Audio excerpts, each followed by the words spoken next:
ಎಲ್ಲ ವೀಕ್ಷಕ ಬಂಧುಗಳಿಗೆ ನಮಸ್ಕಾರ. ಮನೆಯಲ್ಲಿ ಲಕ್ಷ್ಮಿ ಸ್ಥಿರವಾಗಿರಬೇಕು. ಅದು ಏನು ಮನೆಯಲ್ಲ, ಪ್ರತಿಯೊಂದು ಮನೆಯಲ್ಲೂ ಕೂಡ ಲಕ್ಷ್ಮಿ ಸ್ಥಿರವಾಗಿರಬೇಕು.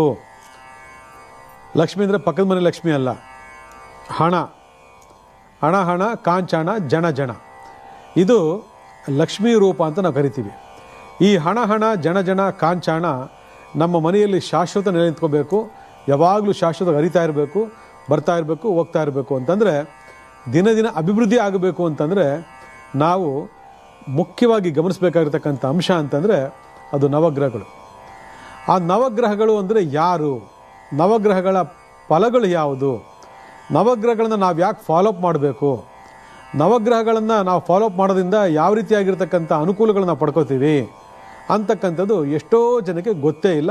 ಒಂದು ಪ್ರಶ್ನೆ ಕೂಡ, ನವಗ್ರಹಗಳು ಎಲ್ಲಿಂದ ಕೆಲಸ ಮಾಡ್ತವೆ, ಅದೇನೋ ಸೂರ್ಯ ಚಂದ್ರ ಬುಧ ಗುರು ಅಂತ ಹೇಳ್ತಾರೆ, ಅದೆಲ್ಲ ಕೆಲಸ ಅದು ಪಾಡಿಗೆ ಅದು ಮಾಡ್ತಾ ಇರ್ತದೆ, ನಮ್ಮ ಪಾಡು ನಾವು ಇರೋಣ ಅಂತೇಳಿ ಎಲ್ಲರೂ ಇರ್ತೀರ. ಆದರೆ ನಿಮಗೆಲ್ಲ ಒಂದು ನೆನಪಿರಲಿ, ಪ್ರತಿಯೊಬ್ಬ ವ್ಯಕ್ತಿ ಕೂಡ ಮಾನಸಿಕವಾಗಿ ದೈಹಿಕವಾಗಿ ಶಕ್ತಿಶಾಲಿಯಾಗಿರ್ತಾನೆ ಅಂತಂದರೆ ಅವನಿಗೆ 9 ಗ್ರಹಗಳ ಪಾಸಿಟಿವ್ ಎನರ್ಜಿ ಇರಬೇಕು. ಆ 9 ಗ್ರಹಗಳ ಪಾಸಿಟಿವ್ ಎನರ್ಜಿ ಇಲ್ಲ ಅಂತಂದರೆ ಅವನು ಯಾವುದೋ ಒಂದು ಅಂಗ ಅಥವಾ ಯಾವುದೋ ಒಂದು ಭಾಗ ಅಥವಾ ಯಾವುದೋ ಒಂದು ಮನಸ್ಥಿತಿ ಹಾಳಾಗೋದಕ್ಕೆ ಚಾನ್ಸಸ್ ಜಾಸ್ತಿ ಇರ್ತದೆ. ಅದಕ್ಕೆ ಅಲ್ಲಿದ್ದವನಿಗೆ ಕಡಲೆ ಇಲ್ಲ, ಕಡಲೆದವನಿಗೆ ಹಲ್ಲಿಲ್ಲ ಅಂತ ಭಾಳ ಜನ ಹೇಳ್ತಾ ಇರ್ತಾರೆ. ಎಲ್ಲವೂ ದೇವ್ರು ಕೊಟ್ಟಿರ್ತಾನೆ, ಆದರೆ ಅನುಭವಿಸೋದಕ್ಕೆ ಅದೇ ಇಲ್ಲ ಅಂತ ಹೇಳ್ತಿರ್ತಾನೆ. ನಮ್ಮ ಹುಟ್ಟಿದಾರಭ್ಯ ಚಲಿಸ್ತಕ್ಕಂಥ ಈ ಗ್ರಹಗಳ ಒಂದು ಪ್ರಭಾವಗಳು ವಿಶೇಷತಃ ನಮ್ಮ ಜೀವನವನ್ನು ಸುಖವಾಗಿ ಸಂತೋಷವಾಗಿ ನೆಮ್ಮದಿಯಾಗಿ ಬದುಕಲಿಕ್ಕೆ, ಬಾಳಲಿಕ್ಕೆ, ಅಭಿವೃದ್ಧಿ ಆಗಲಿಕ್ಕೆ ಸಹಕಾರಿ ಆಗ್ತವ ಅಥವಾ ಸಹಕಾರಿ ಆಗಬೇಕಂದ್ರೆ ನಾವು ಏನು ಮಾಡಬೇಕು, ಇವೆಲ್ಲ ತಿಳ್ಕೊಳ್ತಕ್ಕಂಥ ಪ್ರಯತ್ನವನ್ನು ನಾವು ಮಾಡಬೇಕು. ನಮ್ಮಲ್ಲಿ ಯಾರೂ ಅದನ್ನು ಮಾಡೋದಿಲ್ಲ. ಇವತ್ತು ಎಷ್ಟೋ ಜನ ಕರೆಗಳನ್ನ ಮಾಡಿ ಪ್ರಾಬ್ಲಮ್ ಆದಮೇಲೆ ನಾವು ನಿಮಗೆ ಕರೆ ಮಾಡಿದ್ವಿ ಅಂತ ಹೇಳ್ತಾರೆ. ಪ್ರಾಬ್ಲಮ್ ಬರೋಕ್ಕಿಂತ ಮುಂಚಿತವಾಗಿ ಪ್ರಾಬ್ಲಮ್ ಬರ್ತದೇ ಇಲ್ವ ಅಂತ ತಿಳ್ಕೊಳ್ತಕ್ಕಂಥದ್ದೇ ಬುದ್ಧಿವಂತ ಲಕ್ಷಣ. ಅಲ್ಲಿಗೆ ಕೆಲವು ಕರ್ಮಫಲಗಳು ಅಂದರೆ ಕರ್ಮಫಲಗಳ ಅಧೀನವಾಗಿರ್ತಕ್ಕಂಥ ಗ್ರಹಗಳು, ನವಗ್ರಹಗಳು ನಿಮಗೆ ಮೀಟ್ ಮಾಡದೇ ಇರೋ ಥರ, ಭೇಟಿ ಮಾಡದೇ ಇರೋ ಥರ, ತಿಳ್ಕೊಳ್ದೇ ಇರೋ ಥರ ಎಲ್ಲ ಅನಾಹುತಗಳು ಆದಮೇಲೆ ಹೋಗಿ ನೋಡ್ಕೊಳ್ಳಿ ಮಾಡ್ಕೊಳ್ಳಿ ಅಂತಿದ್ರೆ ಏನು ಪ್ರಯೋಜನ ಬಂತು? ಈಗ ಒಂದು ಆಕ್ಸಿಡೆಂಟೇ ಆಯ್ತಪ್ಪ, ಮೇಜರ್ ಆಕ್ಸಿಡೆಂಟ್ ಆಗೋಯ್ತು. ಆಕ್ಸಿಡೆಂಟ್ ಇದೆ ಅಂತೇಳಿ ಮುನ್ನೆಚ್ಚರಿಕೆ ಕೊಟ್ಟು ಅದನ್ನು ಸರಿ ಮಾಡ್ಬೋದಾಗಿತ್ತಲ್ವ? ಒಂದು ಹುಡುಗ ಅಥವಾ ಒಂದು ಹುಡುಗಿ ಸೂಸೈಡ್ ಮಾಡ್ಕೊಳ್ತಾಳೆ ಇಂಥ ವರ್ಷಕ್ಕಿಂತ ಟೈಮಿಗೆ ಅಂತೇಳಿ ನಾವು ಡಿಕ್ಲೇರ್ ಮಾಡ್ಬೋದು. ಆದರೆ ಅದು ಮುಂಚೆ ತಿಳ್ಕೊಂಡ್ರೆ ಅದನ್ನು ತಪ್ಪಿಸ್ಬೋದಾಗಿತ್ತಲ್ವ? ನೋ, ನಮ್ಮಲ್ಲಿ ತಿಳ್ಕೊಳ್ತಕ್ಕಂಥ ವ್ಯವಸ್ಥೆನೇ ಇಲ್ಲ. ತಿಳ್ಕೊಳ್ತಕ್ಕಂಥ ವ್ಯವಸ್ಥೆ ಇದ್ದರೂ ಕೂಡ ಆ ಕರ್ಮಫಲಗಳು ಅಂತಕ್ಕಂಥದ್ದು ಆ ಮನಸ್ಥಿತಿಗೆ ಬಿಡ್ತಾ ಇಲ್ಲ. ಯಾವಾಗ ಪ್ರಾಬ್ಲಮ್ಗಳಾಗ್ತದೆ ಮಾನಸಿಕವಾಗಿ ದೈಹಿಕವಾಗಿ, ಆವಾಗ ಓಡ್ ಬರೋದು, ನನಗೆ ಈ ಪ್ರಾಬ್ಲಮ್ ಆಯಿತು, ನನಗೆ ಈ ಪ್ರಾಬ್ಲಮ್ ಆಯಿತು, ನನಗೆ ಸರಿ ಮಾಡಿಕೊಡಿ, ಹಾಗೆ ಹೇಗೆ ಅಂತೇಳಿ. ಇದು ಅಕ್ಷರಶಃ ತಪ್ಪು. ಪ್ರತಿಯೊಬ್ಬರು ನೆನಪು ಇಟ್ಕೊಳ್ಳಿ. ಇಡೀ ದೇಹದ ಕಣಗಳನ್ನು ಕೂಡ ನವಗ್ರಹಗಳು ಆಳ್ತಿದ್ದಾವೆ ಅಂತಂದ್ರೆ ಅರ್ಥ ಮಾಡ್ಕೋಬೇಕು. ನಮ ಸೂರ್ಯಾಯ ಚಂದ್ರಾಯ ಮಂಗಳಾಯ ಬುಧಾಯ ಚ ಗುರು ಶುಕ್ರ ಶನಿ ಬಶ್ಚ ರಾಹುವೆ ಕೇತುವೆ ನಮಃ. ಇದು ನಮ್ಮ ಇಡೀ ದೇಹದ ಮಂತ್ರವಾಗಬೇಕು. ಈ ಮಂತ್ರ ನಾವು ಇಡೀ ಜೀವನದಲ್ಲಿ ಯಾವತ್ತು ನಾವು ಬಿಡ್ತೀವಿ, ಯಾವತ್ತು ಮರಿತೀವಿ, ಅವುಗಳು ಮಾತ್ರ ನಮ್ಮನ್ನು ಮರೆಯೋದಿಲ್ಲ, ಅವುಗಳು ಮಾತ್ರ ನಮ್ಮನ್ನು ಬಿಡೋದಿಲ್ಲ. ಇದು ಜ್ಞಾಪಕ ಇಟ್ಕೊಂಬಿಡಿ. ಇಂತಹ ಶಕ್ತಿ ಸ್ವರೂಪ ಆಗಿರ್ತಕ್ಕಂತಹ ನವಗ್ರಹಗಳು ಒಂದಷ್ಟು ಬಲಹೀನವಾದವು ಅಂತ ಅನ್ಕೊಳ್ಳಿ. ಯಾವುದರಲ್ಲಿ? ನಮ್ಮ ಜಾತಕದಲ್ಲಿ ಬಲಹೀನರಾದರು ಅಂತ ಅನ್ಕೊಳ್ಳಿ. ಯಾವುದಾದ್ರು ಸರಿ. ನಾವು ಹೇಳಿದ್ದೀವಿ 9 ಗ್ರಹಗಳು ತೊಗೊಂಡಾಗ ಆ 9 ಗ್ರಹಗಳು ಪ್ರತಿಯೊಬ್ಬ ಮನುಷ್ಯನೂ ಕೂಡ ರೂಲ್ ಮಾಡ್ತವೆ ಅಂತೇಳಿ. ಇವತ್ತೇ ಎಕ್ಸಾಂಪಲ್ ತೊಗೊಂಡ್ರೆ ಇವತ್ತು 24/3/2022 ಇದರ ಒಂದು ಸಂಖ್ಯಾಶಾಸ್ತ್ರದ ಕುಂಡಲಿನ ಹಾಕೊಂಡ್ರೆ ಎಷ್ಟು ಗ್ರಹಗಳು ಕೆಲಸ ಮಾಡ್ತಿದ್ದಾವೆ? ಚಂದ್ರ ಎಷ್ಟು ರಿಪೀಟ್ ಆಗ್ತಾನೆ? ಚಂದ್ರ 4-5 ಸರಿ ರಿಪೀಟ್ ಆಗ್ತಾನೆ. 24ರಲ್ಲಿ 1 ಚಂದ್ರ, 2022ರಲ್ಲಿ 3 ಚಂದ್ರ. ಅಲ್ಲಿಗೆ ಈ ಲೆಕ್ಕಾಚಾರಗಳು ನಮಗೆ ಎಷ್ಟು ಮಟ್ಟಿಗೆ ಕೆಲಸ ಮಾಡ್ತವೆ ಅಂತಂದರೆ, ಅಲ್ಲಿ ಗುರುವಾರ, ಗುರುವಿನ ಒಂದು ಸಂಖ್ಯೆ, 3ನೇ ತಿಂಗಳು 3ನೇ ಒಂದು ಸಂಖ್ಯೆ, ಇದ್ರ ಜೊತೆಗೆ ಇನ್ನೊಂದು ಯಾರು ಗುರು ನೀಚ ಸಂಖ್ಯೆ, ಇವೆಲ್ಲವೂ ಕೂಡ ಸೇರ್ಕೊಂಡಾಗ ಇವತ್ತು ಕುಂಡಲಿ ರೂಲ್ ಮಾಡ್ತಕ್ಕಂಥ ಸಂಖ್ಯೆ ಬಂದು ಬರೀ 3 ಗ್ರಹಗಳು. ಅಲ್ಲಿಗೆ ಆ 3 ಗ್ರಹಗಳು ರೂಲ್ ಮಾಡ್ತವೆ ಅಂತಂದರೆ ಮಿಕ್ಕಿದ 7 ಗ್ರಹಗಳು ಎಲ್ಲೋಗಿದ್ದಾವೆ? ಅವೆಲ್ಲೂ ಹೋಗಲ್ಲ, ಬಲಹೀನವಾಗಿದ್ದಾವೆ. ಅದರ ವೈಬ್ರೇಷನ್ಸ್ ಇಲ್ಲ, ನಿಮಗೆ ಅದರ ವೈಬ್ರೇಷನ್ಸ್ ಇಲ್ಲ. ನೋಡಿ, ಮಾರ್ಚ್ ತಿಂಗಳಲ್ಲಿ ಯಾವಾಗಲೂ ಕೂಡ ಭಾಳ ವಿಶೇಷವಾಗಿ ಚೇಂಜಸ್ ಆಗ್ತಾ ಬರ್ತದೆ. ಈಗಾಗಲೇ ಭಾಳಷ್ಟು ಕಾರ್ಯಕ್ರಮ ಹೇಳ್ಕೊಟ್ಟಿದ್ದೀವಿ. ಏನು? ಮಾರ್ಚ್ 23, ಜುಲೈ 7, ನವಂಬರ್ 17 ಮತ್ತು ಅಗೇನ್ ಜನವರಿ 14 ಈ ಥರ ರೊಟೇಷನ್ಸ್ ಆಗ್ತಿರ್ತದೆ. ನಮಗೆ ನಿನ್ನೆ ಚೇಂಜ್ ಆಗಿದೆ, ಮಾರ್ಚ್ 23 ಚೇಂಜ್ ಆಗಿದೆ. ಮಾರ್ಚ್ 23 ಚೇಂಜ್ ಆಯಿತು ಅಂತಂದರೆ ಇಲ್ಲಿಂದ ನಿಮ್ಮ ಒರಿಜಿನಲ್ ಗ್ರಹಗಳ ಪ್ರಭಾವಗಳು ಸಿಗ್ಲಿಕ್ಕೆ ಸಾಧ್ಯ ಆಗುತ್ತೆ. ಎಷ್ಟೋ ಜನಕ್ಕೆ ಶನಿ ದೇಶ, ಎಷ್ಟೋ ಜನಕ್ಕೆ ರಾಹು ದೇಶ, ಎಷ್ಟೋ ಜನಕ್ಕೆ ಕೇತು ದೇಶ, ಎಷ್ಟೋ ಜನಕ್ಕೆ ಸೂರ್ಯ ದೇಶ, ಎಷ್ಟೋ ಜನಕ್ಕೆ ಚಂದ್ರ ದೇಶ, ಎಷ್ಟೋ ದೇಶಕ್ಕೆ ಗುರು ದೇಶ. ಇವೆಲ್ಲ ಪ್ರಾರಂಭ ಆಗ್ತಕ್ಕಂತಹ ದಿನ ಇವತ್ತಿಂದ ಏನಾಗುತ್ತೆ, ಬಹಳ ಪ್ರಬಲವಾಗಿ ಒರಿಜಿನಲ್ ಕೆಲಸ ಮಾಡೋಕ್ಕೆ ಶುರು ಆಗ್ತದೆ. ಆದರೆ ಈ ವ್ಯತ್ಯಾಸಗಳು ತಿಳ್ಕೊಳ್ತಕ್ಕಂಥ ಒಂದು ಮನಸ್ಥಿತಿ ನಮ್ಮಲ್ಲಿ ಇಲ್ಲ ಅಂದಮೇಲೆ ಈ ಶಾಸ್ತ್ರಕ್ಕೆಲ್ಲಿದೆ ಬೆಲೆ ಹೇಳಿ ನೋಡೋಣ. ಆದರೆ ನೀವು ಫಾಲೋ ಅಪ್ ಮಾಡಿದೇವ್ರಿ, ಈ ನವಗ್ರಹ ನಿಮ್ಮನ್ನು ಹಿಂಬಾಲಿಸ್ಕೊಂಡೇ ಹೋಗ್ತಾ ಇರ್ತವೆ. ನವಗ್ರಹಗಳು ಬಲಹೀನರಾದಾಗ ಹಲವಾರು ತೊಂದರೆಗಳನ್ನ ಅನುಭವಿಸ್ಬೇಕಾಗ್ತದೆ. ಮನುಷ್ಯನಿಗೆ ವಿಟಮಿನ್ಸು, ಪ್ರೋಟೀನ್ಸು ಹೇಗೆ ಮನುಷ್ಯನಿಗೆ ದೇಹಕ್ಕೆ ಅತ್ಯವಶ್ಯಕವಾಗಿ ಬೇಕಾಗಿದೆಯೋ ಅದೇ ರೀತಿ ನವಗ್ರಹಗಳು ಕೂಡ ನಮಗೆ ಪಾಸಿಟಿವ್ ಆಗಿತ್ತು ಅಂದಾಗ ನಮ್ಮ ಇಡೀ ದೇಹ ಪಾಸಿಟಿವ್ ಆಗಿರ್ತದೆ. ನಮ್ಮ ಆರ ಅಂತ ನಾವೇನು ಕರಿತಾ ಇರ್ತೀವಿ, ಆರ ಕೂಡ ಬ್ಯಾಲೆನ್ಸ್ ಆಗಿರ್ತದೆ, ಸ್ಟ್ರೈಟ್ ಆಗಿರ್ತದೆ. ನವಗ್ರಹಗಳಲ್ಲಿ ಒಂದು ಸ್ವಲ್ಪ ಏನೋ ವ್ಯತ್ಯಾಸ ಆಯಿತು ಅಂತಂದರೆ ಈ ಆರ ಏನಾಗುತ್ತೆ, ಹಾವಿನ ರೀತಿ ಅಂಕುಡೊಂಕಾಗೋಗ್ತದೆ. ಆ ಅಂಕುಡೊಂಕಾದಂತಹ ಒಂದು ಪ್ರದೇಶದಲ್ಲಿ ಇರ್ತಕ್ಕಂತಹ ಸ್ಥಳ ಗ್ರಹ ಅದೇನಾಗ್ತದೆ, ಬಲಹೀನವಾಗಿದ್ದಾಗ ಆ ಬಲಹೀನ ಆಗಿರ್ತಕ್ಕಂಥ ಸ್ಥಳದ ಅಂಗ ಏನಾಗ್ತದೆ, ಊನ ಆಗ್ಬಿಡ್ತದಂತೆ. ಕೆಲಸ ಆಗೋದಿಲ್ವಂತೆ, ಕಾರ್ಯ ಆಗೋದಿಲ್ವಂತೆ, ಉದ್ಯೋಗ ಆಗೋದಿಲ್ಲಂತೆ, ದಾಂಪತ್ಯ ಆಗೋದಂತೆ, ಸಂತಾನ ಆಗೋದಿಲ್ವಂತೆ. ಈ ಥರ ಹಲವಾರು ವಿಚಾರಗಳು ಅಡಿಯಿಂದ ಮುಡಿಯವರೆಗೂ ಕೂಡ ಗ್ರಹಗಳ ಸ್ಥಾನದ ಬಗ್ಗೆ ಉಲ್ಲೇಖ ಆಗಿದೆ ಶಾಸ್ತ್ರದಲ್ಲಿ. ಅಲ್ಲಿಗೆ ಬಲಹೀನ ಆಗಿರ್ತಕ್ಕಂತಹ ಗ್ರಹಗಳ ಒಂದು ಪ್ರಭಾವವನ್ನು ಅನುಭವಿಸ್ಕೊಂಡು ಹೋಗಬೇಕು ಅಂತ ಯಾವುದನ್ನು ದೇವರು ಹೇಳಿದಾನ? ಖಂಡಿತ ಇಲ್ಲ. ಆ ಬಲಹೀನ ಆಗಿರ್ತಕ್ಕಂತಹ ಗ್ರಹಗಳನ್ನು ನಾವು ಪುಷ್ಟೀಕರಿಸಿ ಅಥವಾ ವೈದಿಕ ಕರ್ಮದ ಮುಖಾಂತರ ಶಾಂತಿಗೊಳಿಸಿ ಅದನ್ನು ಅಭಿವೃದ್ಧಿಗೊಳಿಸಿ ಅದನ್ನು ಬಳಕೆ ಮಾಡ್ಕೊಳ್ತಕ್ಕಂಥ ವಿಧಾನ ಶಾಸ್ತ್ರದಲ್ಲಿ ಭಾಳಷ್ಟಿದ್ದಾವೆ. ಆದರೆ ನಮ್ಮಲ್ಲಿ ಇದು ಯಾವುದು ಬಳಕೆಯಲ್ಲಿಲ್ಲ. ನಮ್ಮಲ್ಲಿ ಯಾವ ಬಳಕೆಗೆ ಬರ್ತದೆ ಅಂದರೆ ಕಷ್ಟ ಬಂದಾಗ, ಒಂದು ಸಮಸ್ಯೆ ಬಂದಾಗ ಬಳಕೆ ಬರ್ತಕ್ಕಂಥದ್ದು. ಆ ಸಮಸ್ಯೆ ಬಂತು ಅಂದರೆ ಕಷ್ಟ ಬಂದ್ಬಿಡ್ತು, ಹೊಡಿರಿ ಫೋನ್ ನಮಸ್ತೆ ಶಂಕರಗೆ, ಗುರುಗಳು ಕೇಳ್ಕೊಳ್ಳಿ, ಮಾತಾಡ್ಕೊಳ್ಳಿ, ತಿಳ್ಕೊಳ್ಳಿ, ಅಷ್ಟೇ. ಅಲ್ಲಿಗೆ ಆ ಸಮಸ್ಯೆ ಬಗೆಹರಿತು ಅಂದರೆ ಮತ್ತೆ ತಿರುಗಿ ನೋಡೋ ಅವಶ್ಯಕತೆನೇ ಇಲ್ಲ. ಮತ್ತೆ ತಿರುಗಿ ನೋಡಿ ಮತ್ತೆ ಇನ್ನು ಕಷ್ಟ ಬರಬೇಕು. ಇನ್ನು ಕಷ್ಟ ಬಂದಾಗ ಮಾತ್ರನೇ ತಿರುಗಿ ನೋಡೋದು, ಅಲ್ಲಿವರೆಗೂ ತಿರುಗಿ ನೋಡಲ್ಲ. ಅಲ್ಲಿಗೆ ನನಗೆ ಯಾವ ಗ್ರಹನೂ ಕೆಲಸ ಮಾಡಲ್ಲ, ನನ್ನ ಇಷ್ಟ ಬಂದಾಗ ಸ್ವಚ್ಛಸಾರಿಯಾಗಿರ್ತೀನಿ ಅಂತಂದರೆ ನೀವು ಖಂಡಿತ ಸಾಧ್ಯ ಇಲ್ಲ ವೀಕ್ಷಕರೇ. ಒಂದಲ್ಲ ಒಂದು ಪರಿಣಾಮಗಳನ್ನು ಅನುಭವಿಸ್ತಿರಬೇಕು. ಕೆಲವರಿಗೆ 5 ಗ್ರಹ ಬಲಶಕ್ತಿಯಾಗಿದ್ದರೆ ಕೆಲವು 4 ಗ್ರಹ ಬಲಹೀನವಾಗಿರ್ತವೆ. ಕೆಲವರಿಗೆ 2 ಗ್ರಹ ಶಕ್ತಿಯುತವಾಗಿದ್ದರೆ 7 ಗ್ರಹ ಬಲಹೀನವಾಗಿರ್ತವೆ. ಇವೆಲ್ಲ ಈ ಗ್ರಹಗಳ ಬಲಹೀನತೆ ಯಾಕಾಗುತ್ತೆ ಅಂತಂದರೆ ಒಂದು ಕುಟುಂಬ ದೋಷ. ನೀವು ಯಾರು ಕುಟುಂಬದಲ್ಲಿ ಹುಟ್ಟಿದ್ದೀರಾ ಆ ಕುಟುಂಬ ತಂದೆ ತಾಯಿಂದ ಬಂದಿರತಕ್ಕಂಥ ಕುಟುಂಬ ದೋಷ. ಎರಡನೇದು ಓದ ಜನ್ಮದ ದೋಷ. ನೀನು ಓದ ಜನ್ಮದಲ್ಲಿ ಏನು ಆಗಿ ಹುಟ್ಟಿದ್ದೆ, ಪುಣ್ಯ ಮಾಡಿದ್ಯಾ ಪಾಪ ಮಾಡಿದ್ದ ಆಧಾರದ ಮೇಲೆ ಬರ್ತಕ್ಕಂಥದ್ದು ಎರಡನೇದು. ಮೂರನೇದು ಈ ಜನ್ಮದಲ್ಲಿ ಏನು ಮಾಡ್ತಿದ್ಯಾ, ಯಾವ ರೀತಿ ನಡ್ಕೊಳ್ತಿದ್ಯಾ, ಆ ಕರ್ಮಫಲಗಳು ಯಾವ ರೀತಿ ನಿನಗೆ ಶೇಖರಣೆ ಆಗಬೇಕು, ಇದು ಮೂರನೇ ಫಲ. ಅದಕ್ಕೆ ಇವೆಲ್ಲ ನಾವು ಲೆಕ್ಕಾಚಾರ ಮಾಡಿಕೊಂಡಾಗ ಆ ಲೆಕ್ಕಾಚಾರದ ಪ್ರಕಾರವೇ ಈ ಸಂಖ್ಯೆ ನಿಮ್ಮನ್ನು ಫಾಲೋ ಮಾಡ್ತಿರ್ತದೆ. ಅದಕ್ಕೆ ನೀವೇನು 4ನೇ ತಾರೀಕು ಕೊಟ್ಟಿದ್ರೆ 4ನೇ ತಾರೀಕು ಮಗುನೇ ಹುಡ್ತದೆ. 4ನೇ ತಾರೀಕು ಸ್ಕೂಲ್ಗೆ ಹೋದರೆ 4ನೇ ತಾರೀಕು ಸೀಟ್ ನಂಬರೇ ನಿಮ್ಗೆ ಸಿಗ್ತದೆ. 8ನೇ ತಾರೀಕು ಹೆಂಡತಿ ಆಯ್ಕೆ ಮಾಡ್ಕೊಂಡ್ರೆ 8ನೇ ತಾರೀಕೆ ಮದುವೆ ಫಿಕ್ಸ್ ಆಗ್ತದೆ. ಅಥವಾ 13 ತಾರೀಕು ಆಯ್ಕೆ ಮಾಡ್ಕೊಂಡ್ರೆ 13 ತಾರೀಕೆ ಮದುವೆ ಫಿಕ್ಸ್ ಆಗ್ತದೆ. ಇದು ಯಾಕೆ ಸಾಧ್ಯ? ಹೇಗಿದು ಹಿಂಬಾಲಿಸಿದೆ ನಿಮ್ಮನ್ನು? ಆ ಹಿಂಬಾಲಿಸಬೇಕೆ ಹಿಂದೆ ಇರ್ತಕ್ಕಂಥ ರಹಸ್ಯ ತಿಳ್ಕೊಳ್ಳೋ ಪ್ರಯತ್ನ ಯಾವ ಥರ ಮಾಡಿದ್ದೀರಾ? ನೋ, ಮಾಡಿಲ್ಲ. ನಮಗೆ ಯಾವ ಪ್ರಾಬ್ಲಮ್ ಬರ್ತದೆ ಅವಾಗ ನಾವು ನೋಡ್ತೀವಿ, ಅಲ್ಲಿವ್ರಿಗೆ ಯಾಕೆ ನೋಡೋಣ? ಈ ರೀತಿ ಹಲವಾರು ವಿಚಾರಗಳು ನಾವು ಯೋಚನೆ ಮಾಡೋದೇ ಇಲ್ಲ, ನಾವು ಸಿಕ್ಕಾಕೊಂಡಿರ್ತೀವಿ.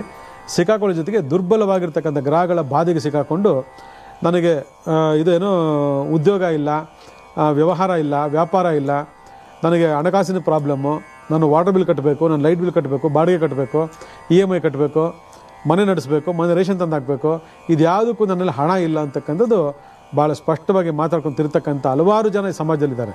ಯಾಕೆ ಬೇಕಿಂತ ಕರ್ಮ ಯಾಕೆ ಬೇಕು, ನಮ್ಮಲ್ಲಿ ಅದಿಲ್ಲ ಇದಿಲ್ಲ ಅಂತ 4 ಜನಕ್ಕೆ ಹೇಳ್ಕೊಂಡ್ರೆ ಅದು ಎಷ್ಟು ಅವಮಾನ ಅಲ್ವಾ? ಅವರೆಲ್ಲ ಎಷ್ಟು ಆಡ್ಕೊತಾರಲ್ಲ ನಮಗೆ, ಇದೆಲ್ಲ ನಮಗೆ ಯಾಕೆ ಬೇಕಾಗಿತ್ತು? ಅದಕ್ಕೋಸ್ಕರನೇ ಪ್ರತಿಯೊಬ್ಬರು ಕೂಡ ಬಲಹೀನವಾಗಿರ್ತಕ್ಕಂತಹ ಗ್ರಹಗಳು, ಶಕ್ತಿಯುತವಾಗಿರ್ತಕ್ಕ ಗ್ರಹಗಳ ಅಧ್ಯಯನವನ್ನು ಒಂದ್ಸರಿ ಜೀವನದಲ್ಲಿ ಮಾಡ್ಕೋಬೇಕು. ಯಾಕಂದರೆ ಇದು ಮಾರ್ಚ್ 23 ಆಗಿ 24 ಬಂದಿದ್ದು, ಇವತ್ತಿನ ಸ್ಟಾರ್ಟ್ ಆಗುತ್ತದೆ. ಒಳ್ಳೆ ಟೈಮ್ ಶುರು ಆಗುತ್ತೆ, ಕೆಟ್ಟ ಟೈಮ್ ಶುರು ಆಗ್ತದೆ.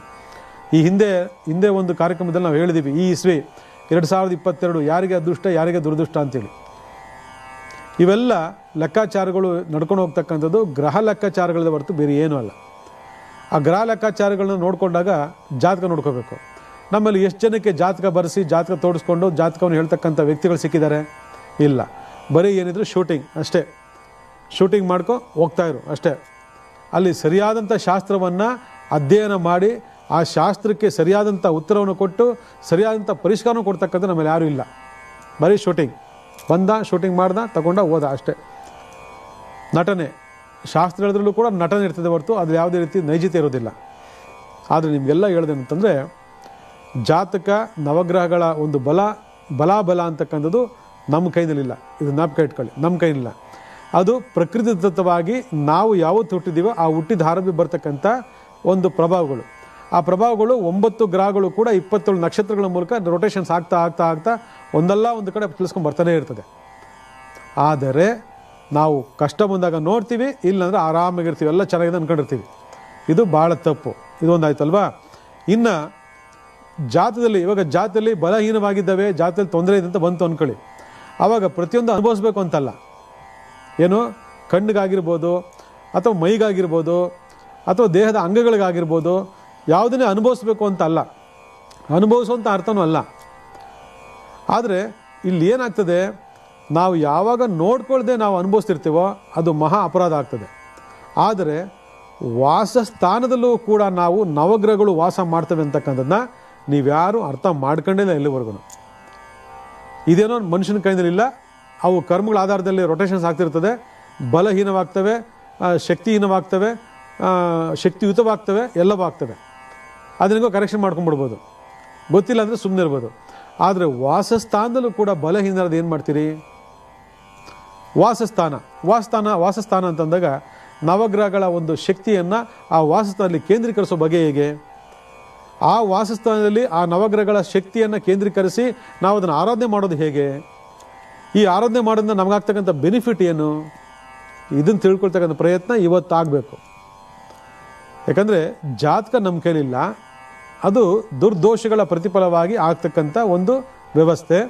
ಆದರೆ ಮನೆಯ ವಾಸ್ತುವಿನಲ್ಲಿ ನವಗ್ರಹಗಳ ಪ್ರತಿಷ್ಠಾಪನೆ ಮಾಡ್ತಕ್ಕಂಥದ್ದು ಪ್ರತಿ ಒಬ್ಬರು ಕೂಡ ಮಾಡಬೇಕಾಗಿದ್ದ ಆದ್ಯ ಕರ್ತವ್ಯ.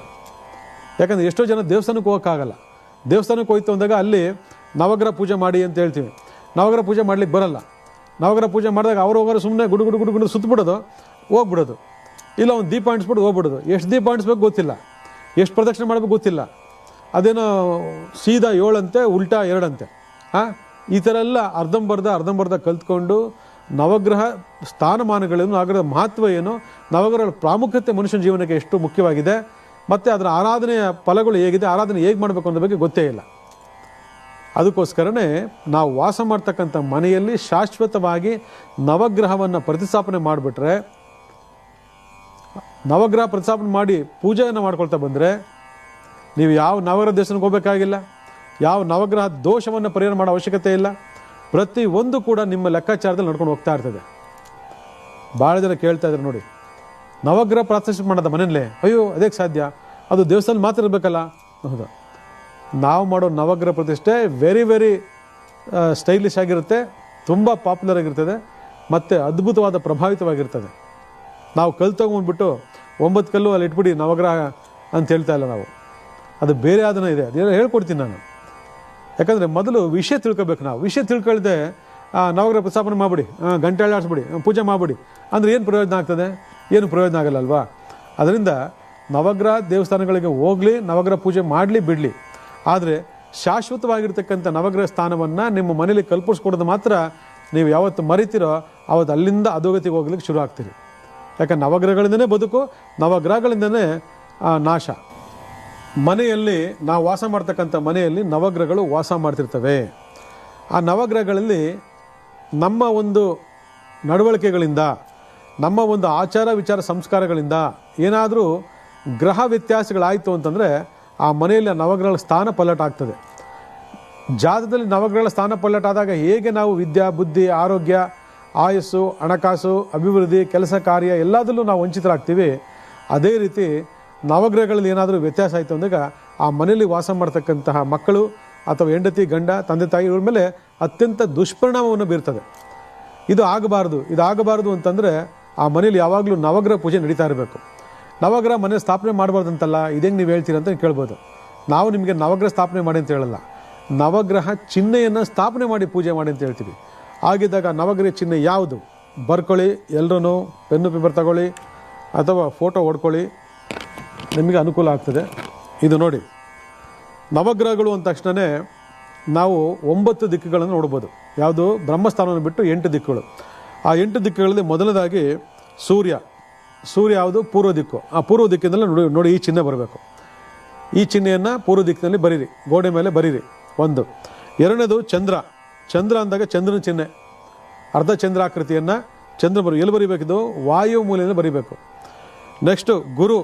ಗುರು ಎಲ್ಲಿ? ಈಶಾನ್ಯ. ಈಶಾನ್ಯ ದಿಕ್ಕಿನಲ್ಲಿ ಗುರುವಿನ ಚಿಹ್ನೆಯನ್ನು ಅಳವಡಿಸಿ. ಅದಾದಮೇಲೆ ರಾಹು.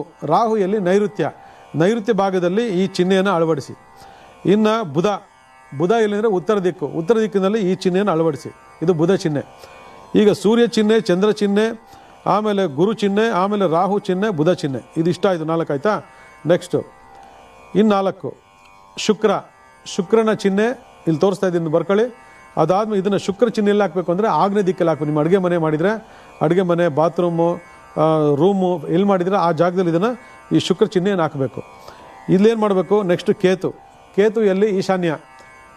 ಗುರು ಮತ್ತು ಕೇತು ಒಟ್ಟಿಗೆ ಇರ್ತಾರೆ, ಅಲ್ಲಿ ಈಶಾನ್ಯದಲ್ಲಿ ಇದನ್ನು ಹಾಕಬೇಕು, ಈ ಚಿಹ್ನೆ ಹಾಕಬೇಕು. ನೆಕ್ಸ್ಟು ಶನಿ ಭಗವಾನ್. ಶನಿ ಭಗವಾನ್ ಎಲ್ಲಿರ್ತಾರೆ? ಪಶ್ಚಿಮ ಭಾಗದಲ್ಲಿ. ಪಶ್ಚಿಮ ಭಾಗದಲ್ಲಿ ಈ ಚಿಹ್ನೆ ಹಾಕಬೇಕು. ಇನ್ನು ಕುಜ. ಕುಜ ಎಲ್ಲಿರ್ತಾನೆ? ದಕ್ಷಿಣ ಭಾಗದಲ್ಲಿ. ದಕ್ಷಿಣ ಭಾಗದಲ್ಲಿ ಈ ಚಿಹ್ನೆಯನ್ನು ಹಾಕಬೇಕು. ಈ ರೀತಿ ಒಂದು ಚಿಹ್ನೆಯನ್ನು ಒಂದು ವೈಟ್ ಶೀಟು ಅಥವಾ ಒಂದು ಬೋರ್ಡ್ ಶೀಟು ಯಾವುದೆಲ್ಲಾದರೂ ಅದನ್ನು ಕ್ಲೀನಾಗಿ ಕಂಪ್ಯೂಟರ್ಕರಣಗೊಳಿಸಿ ಅದನ್ನು ಆ ಜಾಗದಲ್ಲಿ ಅಳವಡಿಸಿ ಅರಿಶಿನ ಕುಂಕುಮವನ್ನು ಇಟ್ಟು, ಯಾವಾಗ? ಇದನ್ನು ಮಂಗಳವಾರ ದಿವಸ ಮಾಡಬೇಕು. ಅರಿಶಿನ ಕುಂಕುಮ ಇಟ್ಟು, ವೆರಿ ಸಿಂಪಲ್ ಮಂತ್ರ, ನಾನು ಆಗ ಹೇಳಿದಂಗೆ ನಮ ಸೂರ್ಯಾಯ ಚಂದ್ರಾಯ ಮಂಗಳಾಯ ಬುಧಾಯ ಚ ಗುರು ಶುಕ್ರ ಶನಿ ಬರ್ಚ ರಾಹುವೆ ಕೇತು ನಮ್ಮ. ಪ್ರತಿಯೊಂದು ಕೂಡ ಏನು ಮಾಡಬೇಕು? ನೀವು ದೀಪಧೂಪಗಳನ್ನು ತೋರಿಸ್ಬೇಕು. ಇದಕ್ಕೆ ಪೂಜೆ ಮಾಡ್ತಕ್ಕಂಥ ವಿಧಾನ ಯಾವ ಥರ ಅಂತಂದರೆ, ಭಾಳ ವಿಶೇಷವಾಗಿ ಒಂದು ದೀಪ ತಗೊಳ್ಳಿ, ಮಣ್ಣಿನ ದೀಪ, ಕರ್ಪೂರ ಮತ್ತು ಲವಂಗ ಮತ್ತು ಬೆಲ್ಲ ಮತ್ತು ಮೆಣಸು ಎಲ್ಲವೂ ಕೂಡ 9 ಇರಬೇಕು. ಕರೆಕ್ಟಾಗಿ ಕೇಳಿಸ್ಕೊಳ್ಳಿ. 9 ಕರ್ಪೂರ, ಲವಂಗ 9, ಮೆಣಸು 9, ಬೆಲ್ಲ 9. ಬೆಲ್ಲ 9 ಅಂತ ಚಿಕ್ಕ ಹುಡ್ಕೊಳ್ಳಿ, ಸಣ್ಣಗೆ, ಸಣ್ಣ ಗೋಲಿಗಿಂತ ಚಿಕ್ಕದಾಗಿರ್ಬೇಕು, ಸಣ್ಣ ಹುಡ್ಕೊಳ್ಳಿ. ಸಕ್ಕರೆ ಟೈಪಲ್ಲಿ ಇದ್ದರೆ ಒಳ್ಳೆಯದು, ದಪ್ಪ ಸಕ್ಕರೆ ಬರ್ತಲ್ಲ ಆ ಟೈಪ್ ಇದ್ದರೆ ಸಾಕು. ಬೆಲ್ಲ 9. ಇದಿಷ್ಟನ್ನು ಇದರೊಳಗಡೆ ಹಾಕಿ, ತುಪ್ಪವನ್ನು ಹಾಕಿ, ಇದನ್ನೇನು ಮಾಡಬೇಕು? ನೀವು ಯಾವ್ಯಾವ ನವಗ್ರಹಗಳ ಚಿಹ್ನೆಯನ್ನು ಮಾಡಿದರೆ ಆ ನವಗ್ರಹ ಚಿಹ್ನೆ ಮುಂದೆಗಡೆ ಇದನ್ನು ಅಂಟಿಸ್ಬಿಟ್ಟು ದೀಪ ಅಂಟಿಸ್ಬೇಕು.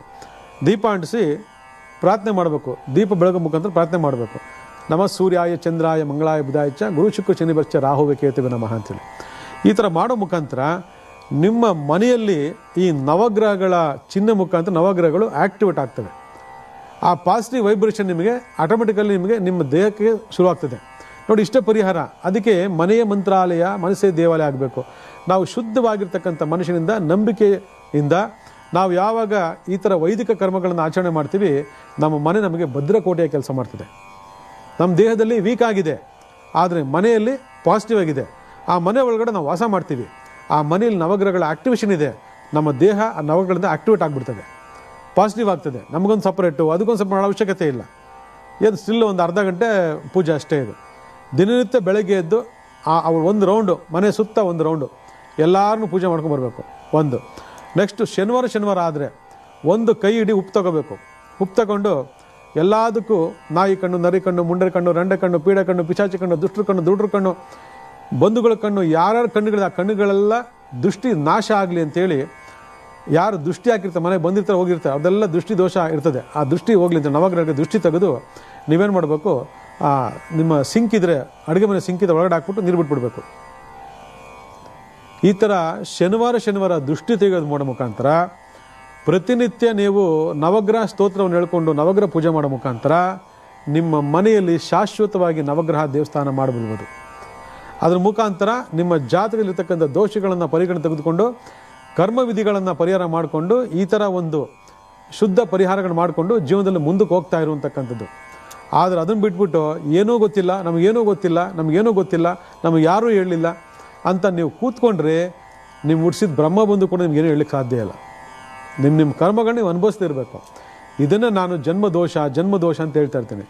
ಈ ಜನ್ಮದೋಷ ಮತ್ತು ವಾಸನ ಇರತಕ್ಕಂಥ ಭೂಮಿ ದೋಷ ಯಾವತ್ತು ನೀವು ಸರಿ ಮಾಡ್ಕೊಳ್ತೀರ ಆವತ್ತು ನಿಮಗೆ ಜೀವನದಲ್ಲಿ ಯಾವ ಪ್ರಾಬ್ಲಮ್ ಬರೋದಿಲ್ಲ. ನಿಮ್ಮ ಮನೆಯಲ್ಲಿ ನವಗ್ರಹಗಳ ವಾಸಸ್ಥಾನ ಭದ್ರವಾಗಿದ್ದರೆ ನೀವು ಭದ್ರಕೋಟೆಯ ರಾಜ ಆಗ್ತೀರಿ. ನಿಮ್ಮನ್ನು ಯಾರು ಅಲ್ಲಾಡ್ಸೋಕ್ಕಾಗಲ್ಲ, ಒಂದೇ ಒಂದು ಕೂದಲು ಕೊಂಕೋಕ್ಕಾಗಲ್ಲ ನಿಮ್ಮದು. ಅಲ್ಲೂ ದೋಷ, ಇಲ್ಲೂ ದೋಷ, ಇಲ್ಲೂ ನವಗ್ರಹ ಬಲಹೀನವಾಗಿದ್ದಾವೆ, ಅಲ್ಲೂ ನವಗ್ರಹ ಬಲಹೀನವಾಗಿದೆ ಅಂದರೆ ಯಾವ ದೇವರು ನಿಮ್ಮನ್ನು ಕಾಪಾಡಲ್ಲ. ಇದನ್ನು ಅರ್ಥ ಮಾಡ್ಕೊಳ್ತಕ್ಕಂಥ ಪ್ರಯತ್ನವನ್ನು ಎಲ್ಲರೂ ಮಾಡ್ಕೊಳ್ಳಿ, ಎಲ್ರಿಗೂ ಹೇಳಿ. ಹೊಟ್ಟೆ ಉರಿ, ಜಲಸ್ಸು ಇವೆಲ್ಲ ಯಾವುದು ನಡೆಯಲ್ಲ. ಕೊಟ್ಟಿದ್ದು ತನಗೆ ಬಚ್ಚಿಟ್ಟಿದ್ದು ಪರರಿಗೆ ಅಂತ ಕೂತಿರ್ತೀರ. ಸಾಕಷ್ಟು ಹಣ ಮಾಡಿರ್ತೀರಿ, ಸಾಕಷ್ಟು ಒಡೆ ಮಾಡಿರ್ತೀರಿ, ಸಾಕಷ್ಟು ಸೈಟು ಮನೆ ಬಂಗ್ಲೆ ಮಾಡಿರ್ತೀರಿ. ಆದರೆ ನಿಮಗೋಸ್ಕರ ನೀವು ಖರ್ಚು ಮಾಡ್ಕೊಳ್ಳೋದಕ್ಕೆ ಹಿಂದೇಟು ಹಾಕ್ತಿರ್ತೀರಿ. ಒಂದ್ಸರಿ ಶಿವಪ್ಪ ಕರೆದ್ರೆ ಎಲ್ಲ ಬಿಟ್ಬಿಟ್ಟು ಐತಾ ಇರ್ಬೇಕು ಸೀದಾ. ಅದು ಯಾವುದು ವಾಪಸ್ ಬರೋದಿಲ್ಲ. ನೀವು ಚೆನ್ನಾಗಿರೋವರೆಗೂ ನಿಮಗೋಸ್ಕರ ಏನು ಮಾಡ್ಕೋಬೇಕು ಅದನ್ನು ಮಾಡ್ಕೊಳ್ಳೋದು ಕಲೀರಿ. ಆಗ ಭಗವಂತ ಮೆಚ್ತಾನೆ. ನಾನು ಮಕ್ಳಿಗೆ ಮಾಡಬೇಕು, ಮಕ್ಳಿಗೆಲ್ಲ ಮಾಡೋದು. ಮಕ್ಳಿಗೆ ಏನು ಮಾಡಿ, ವಿದ್ಯೆ ಕೊಡಿ, ಚೆನ್ನಾಗಿ ಒಳ್ಳೆ ಮಾರ್ಗದರ್ಶನ ಮಾಡಿಕೊಡಿ. ಸಾಕಷ್ಟು ಅವು ದುಡ್ಕೊಂಡು ತಿಂತವು, ಅವು ಮಾಡ್ತವೆ. ಎಲ್ಲ ನೀವೇ ಮಾಡಬೇಕು, ಬಾಡಿಗೆ ಬರೋಂಗೆ ಮಾಡಬೇಕು, ಬಾಡಿಗೆ ಮನೆಗೆ ಬರೋಂಗೆ ಮಾಡಬೇಕು ಅಂತ ಕೂತ್ಕೊಂಡ್ರೆ ಏನು ಮಾಡೋಕ್ಕಾಗಲ್ಲ ಜೀವನದಲ್ಲಿ. ನೀವು ಹಾಗೇ ಒಣ ರೊಟ್ಟಿ ಕಟ್ಕೊಂಡು ಇರಬೇಕಾಗ್ತದೆ. ಆ ಒಣ ರೊಟ್ಟಿನೆಲ್ಲ ಬಿಟ್ಬಿಟ್ಟು ಫ್ರೆಶ್ಶಾಗಿ ಚಪಾತಿ ಮುದ್ದೆ ಎಲ್ಲ ತಿಂದ್ಕೊಂಡು ಮೃಷ್ಟಾನ್ನ ಭೋಜನ ಮಾಡಿಕೊಂಡು ಸಂತೋಷವಾಗಿರಬೇಕು ಅಂತಂದಾಗ, ಸರ್ವ ನವಗ್ರಹಗಳ ಒಂದು ಆಶೀರ್ವಾದ ನಮ್ಮಲ್ಲಿ ಇರಬೇಕು ಅಂತಂದಾಗ ಇದೆಲ್ಲ ಒಂದು ಅರ್ಥ ಮಾಡ್ಕೊಳ್ಳಿ. ಒಳ್ಳೆಯದಾಗಲಿ.